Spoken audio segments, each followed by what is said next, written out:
is time now for Better Money, and I am joined by Coach Jim Calhoun as my co-host today. Jim, this is Joel Johnson from Johnson Brunetti. I just met Joel. Yeah. Nice to see you. Great to see you again. Nice seeing you. Retirement and investment specialist. So I know you're probably thinking about this as you go down the pike. Retirement and money specialist, two things that, unfortunately, at this point in my life, very dear to my heart. No question. All right, so let's back it up because, Joel, you're going to help us think about this in ways that aren't too overwhelming, I hope, for people. Yeah, in different phases of people's lives, what they should be focused on. All right, so we'll back it up and say, what do we need to start doing in our 30s? So in your 30s, it's very key that you start saving at least 10% of your income and watch the debt. So save 10% of your income. If you have a 401k available to you or some kind of a forced savings plan through your paycheck, you want to put that 10% away and just forget about it. And then be careful of the debt. Usually in our 30s, we feel a little entitled to having maybe a little bit nicer of a car or a nice house and so on, but be careful of that. I remember I was 29 years old at Northeastern University, heading to 30, that they said we'll put a pension plan,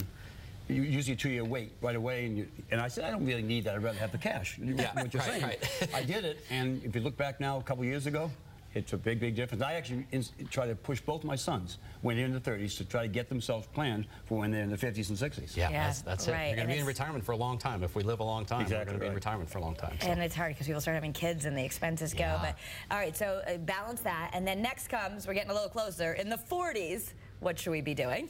So in your 40s, you really want to continue to, if you can maximize that retirement plan now, because usually you can save over 10% in most retirement plans, you can go up to 15%.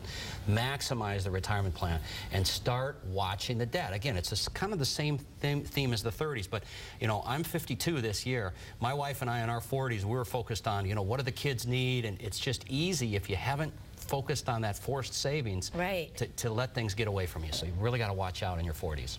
I think as you head this way, you know, playing catch-up is a hard thing to do. And I see people who have worked their entire life, get to be their 50s, 40s, late 40s, 50s, now trying to play catch-up, and all the things they kind of want to do, they're trying to save for the future and can't do. That's right.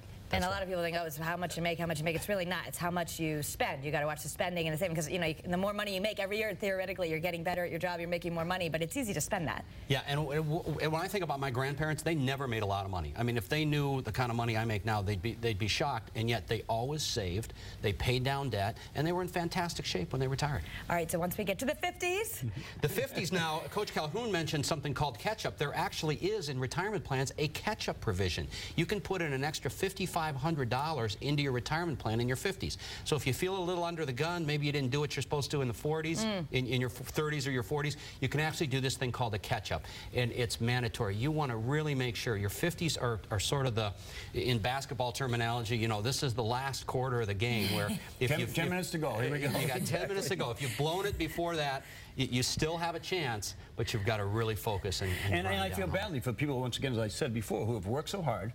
Now their whole emphasis is to try to put money into savings as opposed to enjoy some of the money they've made. And you see that, I'm sure, all the time. Yeah, we certainly do. The other thing in your 50s, sometimes you're tempted to really send your kids to a school that maybe you can't quite afford.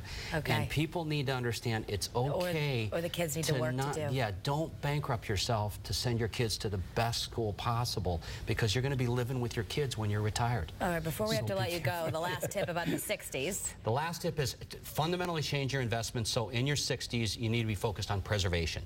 So you can invest for growth before that, but when you get to your 60s, you're getting real close to retirement. You're in the last 1 or 2 minutes of the game. This is when full court presses are bad. Risking is a bad idea. Yes. Don't risk. You don't. This is not the time to be fully in equities. That's absolutely correct. This is the time to be in enjoying and maintaining and building. And risk is not a great thing. No question about it. You're in preservation mode in your 60s. I love it. We got the game analogy. I have personal experience. That's the problem. You two don't yet, but. Well, thank you so much.